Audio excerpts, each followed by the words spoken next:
உண்மையிலேயே வந்துட்டு இப்படியே கடைசி வரைக்கும் கூட்டணியிலேயே பயணிக்க போறீங்களா? ஆட்சியிலும் அதிகாரத்திலும் உங்களுக்கு பங்கு வேண்டாமா? அந்த ஒரு எண்ணமே இல்லையா? நீங்கள் காங்கிரஸ் கட்சி ஆட்சியில் பங்கு அதிகாரத்தில் பங்கு கோரிக்கையெல்லாம் வச்சாங்க தான். ஆனால் வந்து நாங்கள் விஜயோட போவோம்னு வெளிப்படையாக எங்கேயும் சொல்லலை. ம். கடைசி வரையும் சொல்ல கிடையாது.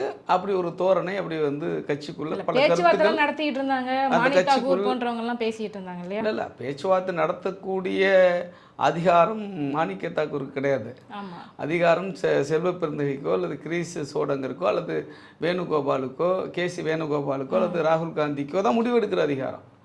அதனால் வந்து இடையில நிறைய பேர் உங்களுக்கு உரிமை கோருவாங்க, ஃபைட் பண்ணுவாங்க. அது தப்பும் கிடையாது. அது அவங்களுடைய ரைட்டு, அவங்களுடைய கட்சியினுடைய மரியாதையை காப்பாற்றணும், அவங்க கட்சிக்கு பலம் பெறணும், அவங்க கட்சி கூடுதலான தொகுதிகள் ஒதுக்கப்படணும், அல்லது ஆட்சியில் பங்கு வேணும், அதிகாரத்தில் பங்கு வேணும் என்பது உரிமை குரல் தான். அந்த குரலை எழுப்புறதுல தப்பு கிடையாது.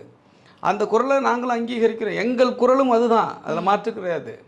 விடுதலை சிறுத்தைகள் 1999 ஆட்சியில் அதிகாரத்தில் பங்கு என்கிற முழக்கத்தை நாங்கள் வச்சுக்கிட்டு வர்றோம். ஆனால் நாங்கள் எந்த அடிப்படையில் வந்து அதை நிர்பந்தமாக மாற்றுவோம்னா இன்றைக்கி மாற்ற மாட்டோம். ஏன்னா இன்றைக்கி நான் அதை அது நிர்பந்தமாக அல்லது வந்து ஒரு முன் நிபந்தனையாக வைப்பதற்கான ஒரு சூழல் இன்றைக்கி இல்லை. அது ஒரு முன் நிபந்தனையாக வைப்பதற்கான சூழலை உருவாக்குவோம். அந்த அந்த சூழல் வரும் பொழுது, நாங்கள் பலப்படுகிற பொழுது, எங்களுடைய ஆதரவு இல்லாமல் ஆட்சி அமைக்க முடியாது என்கிற சூழல் கணிகிற பொழுது நாங்கள் அதை விடாப்பிடியாக இருப்போம். அதில் மாற்று கருத்தில்